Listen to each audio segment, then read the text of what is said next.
Nous recherchons souvent une solution médicamenteuse à un problème spirituel. Et nos docteurs savent que les médicaments ne traitent que les symptômes, mais pas la cause réelle. Car même si on pense avoir beaucoup progressé sur le plan pharmaceutique, de toute évidence, nous avons régressé sur le plan spirituel.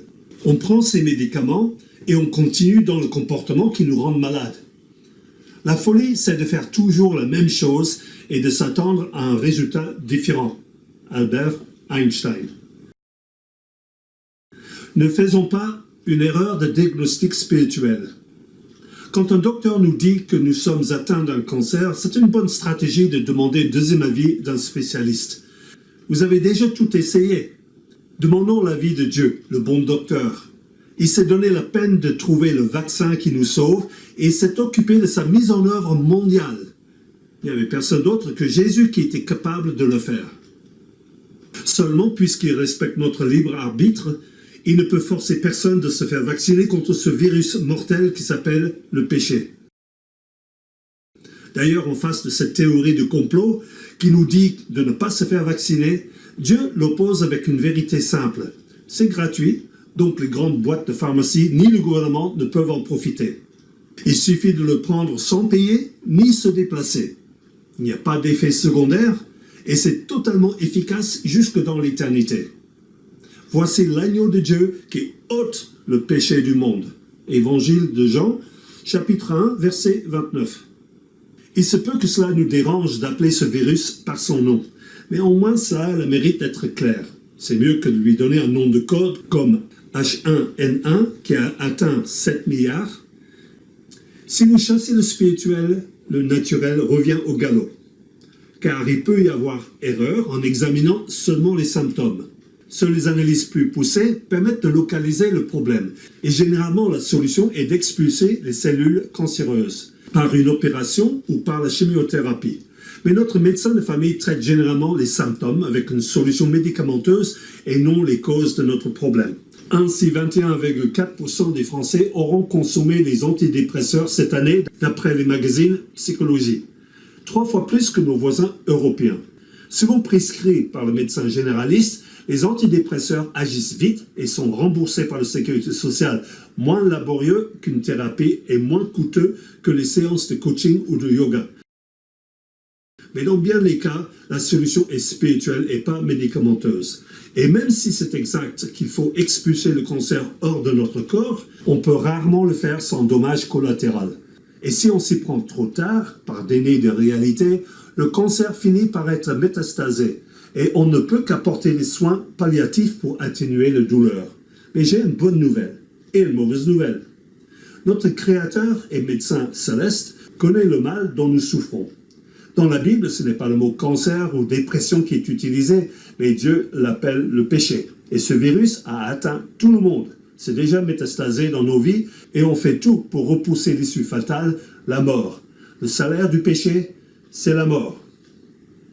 On essaie de reporter l'inévitable par toutes sortes de moyens, les régimes bio ou végétariens, le sport, le pensée philosophique ou mystique et même l'hypnose.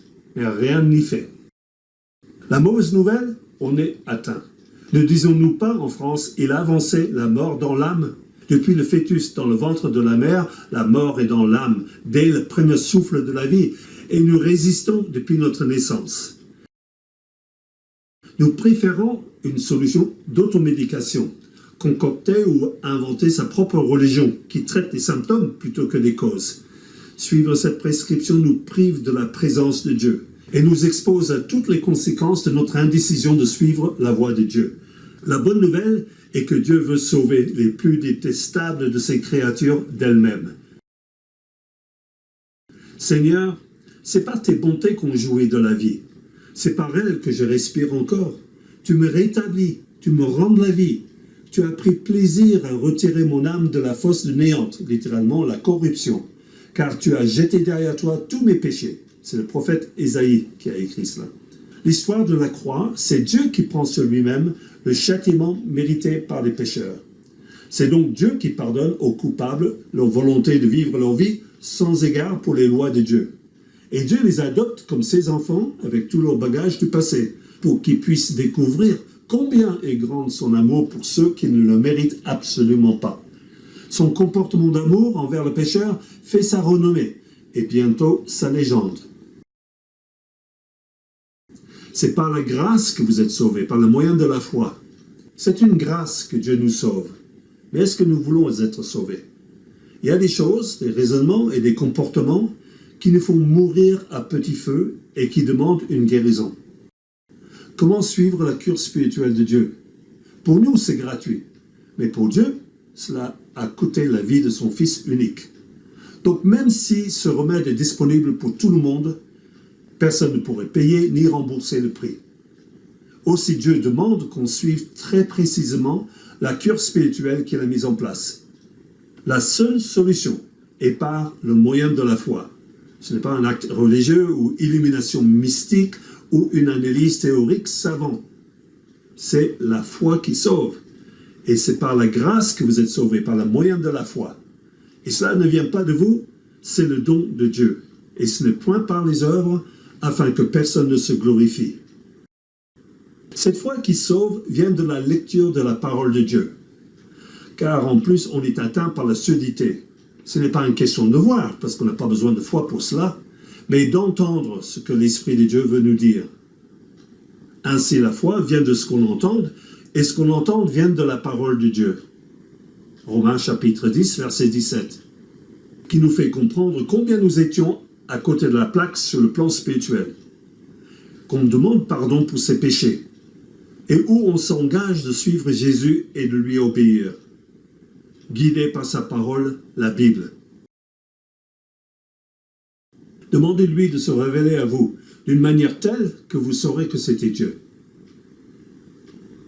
Prions. Mon Dieu, je viens vers toi au nom de Jésus. Je reconnais que je ne peux m'en sortir sans ta présence dans ma vie. Mais j'ai beaucoup péché et je te demande pardon. Je m'engage à te suivre et lire ta parole pour recevoir tes instructions. Amen. Pour quelqu'un qui veut tout contrôler, Père, je te missionne comme patron de ma vie et je voudrais que ce soit toi le patron. Je reconnais que je ne peux pas m'en sortir toute seule. De mon côté, j'accepte la place de gestionnaire et je serai attentif à tes instructions. Amen.